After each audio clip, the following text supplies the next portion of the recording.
Hello, class. Today we are going to talk about Truett Cathy, and he was the founder of Chick-fil-A. And so it'll start. My presentation starts with this quote from him. It says, "No goal is too high if we climb with care and confidence." So Truett Cathy. So as Truett Cathy was born in 1921 in Eganton, Georgia. He was the sixth of seven children. He was born into an impoverished family. His father was a real estate and insurance salesperson who never really recovered from the Great Depression.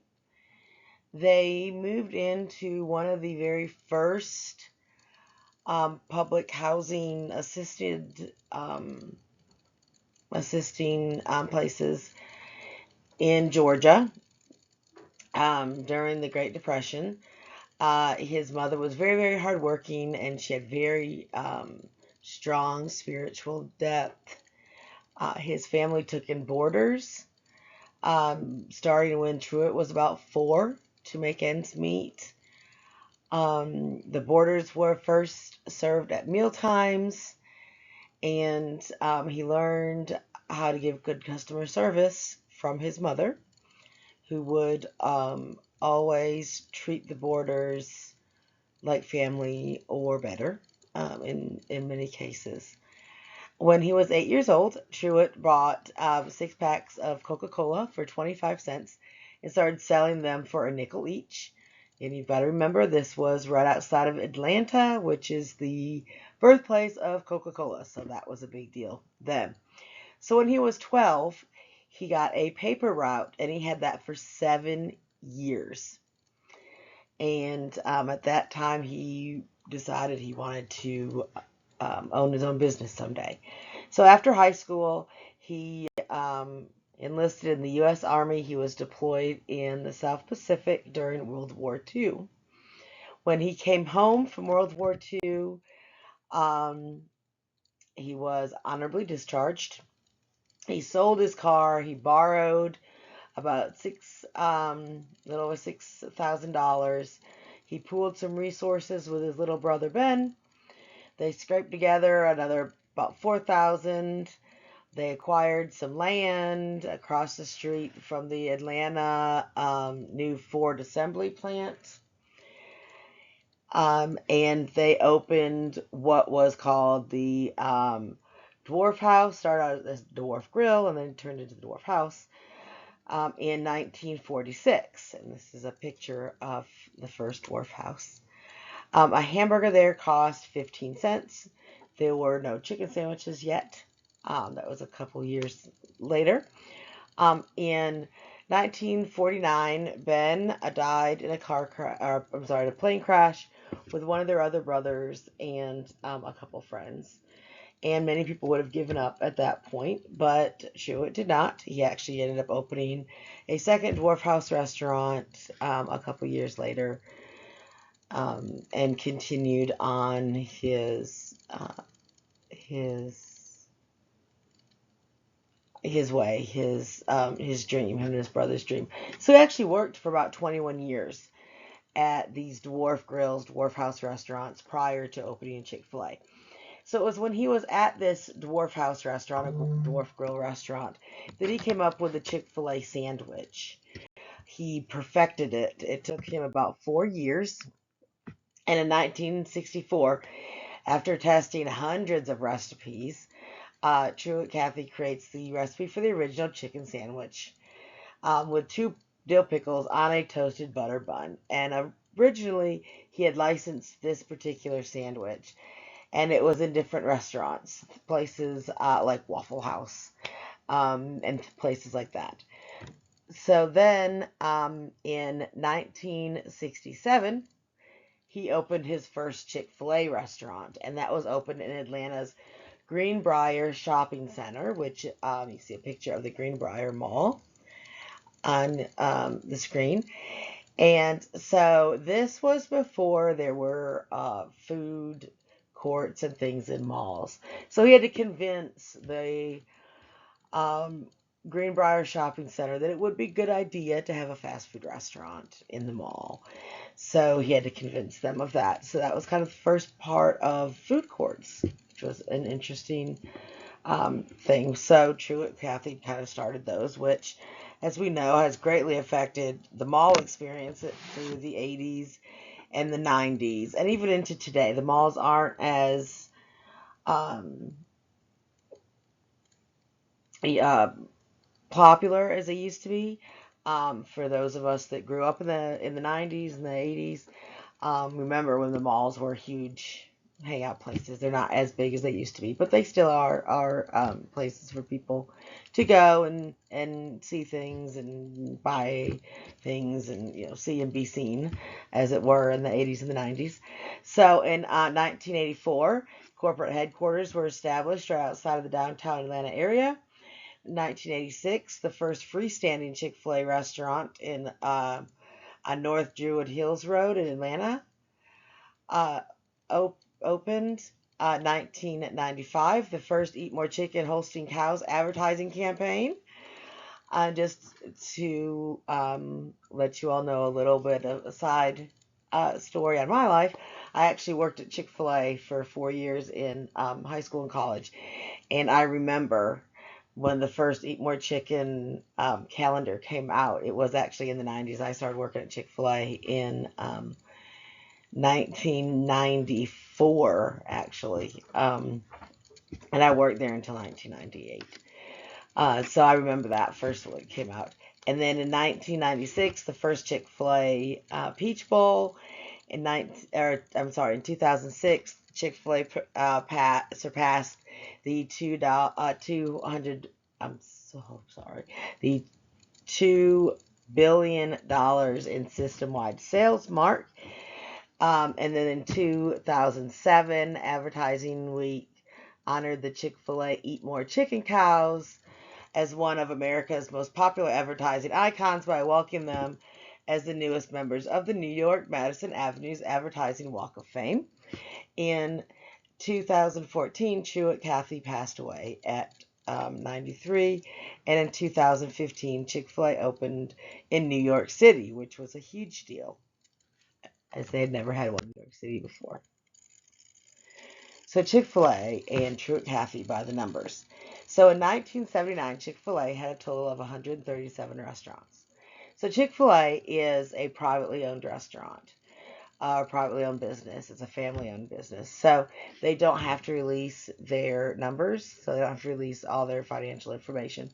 So it's not public, but you can dig around and find some things. So by 1981, Chick-fil-A had 184 stores and over $100 million in annual sales. By 1993, it opened its first drive-through only restaurant. Again, this was in Georgia. Um, and by 2006, Chick-fil-A surpassed the $2 billion in system-wide sales. By Cathy's death in 2014, Chick-fil-A had over 1,800 locations and $5 billion in revenue. In 2013, Chick-fil-A received over 20,000 applications from prospective franchise operators. Those are people that wanted to own franchises, and only 100 were given. So that's about a 0.5% rate, which is a very low amount, a very strict process of getting a franchise for Chick-fil-A. So in 2015, over 2,100 stores with over $6.8 billion in annual sales. Chick-fil-A locations in 48 states and Puerto Rico by this point. And again, November 2013, Truett retires at 92 within a year. By September 2014, he died at 93. And then in 2016, Chick-fil-A earns $8 billion in system-wide sales and marks 49 years of consecutive years of growth, which is almost unheard of in a private business. Well, in business, but especially a private business in America. So Truett Cathy wrote 5 books during his lifetime. Eat More Chicken, Inspire More People. It's easier to succeed than to fail. It's better to build boys than mend men. How'd you do it, Truett? Wealth is it worth it? And the 6 legacy principles for leading Chick-fil-A that Truett Cathy has told all of his operators and he has stuck by for his career was being a good steward, building long-term relationships, providing hospitality, taking responsibility, personal responsibility, choosing personal influence over positional power, and having fun. And those are 6 things that principles that you can use for leading not just Chick-fil-A, but in your life. And as a former Chick-fil-A employee, those are also principles that he has put into training not just his operators, but he has had his operators train everybody that works under them. And as somebody that started working at Chick-fil-A when they were 15 years old, um, that was a lot of those principles were ingrained into me in my very first job. So community and philanthropy. So Truett taught Sunday school to teenagers for more than 50 years at the First Baptist Church of Jonesboro, Georgia. Chick-fil-A is closed on Sundays, as was the Dwarf Grill. Truett and his wife fostered children for more than 30 years. In 1973, Chick-fil-A started a scholarship program for restaurant team members. I did receive a $1,000 scholarship when I went to college when I was 18 because I had worked at Chick-fil-A for 2 years. In 2017, Chick-fil-A gave away $8.8 million to over 3,400 team members in scholarship funds. In 1984, Truett and his wife founded the WindShape Foundation. This is a ministry that works with originally with students and youth, and since it has worked with marriages and college age and has expanded a great deal of foster kids and things like that. And in 1996, Truett won the Georgia Freedom Award from the Georgia Public Policy Foundation. In 1997, the Harvard Business School Club of Atlanta named him Business Statesman of the Year. 2008, President George W. Bush awarded Cathy the President's Call to Service Award in 2008. And then in May 2012, Truett Cathy received an honorary doctorate from Liberty University for all of his work that he has done as a Christian entrepreneur.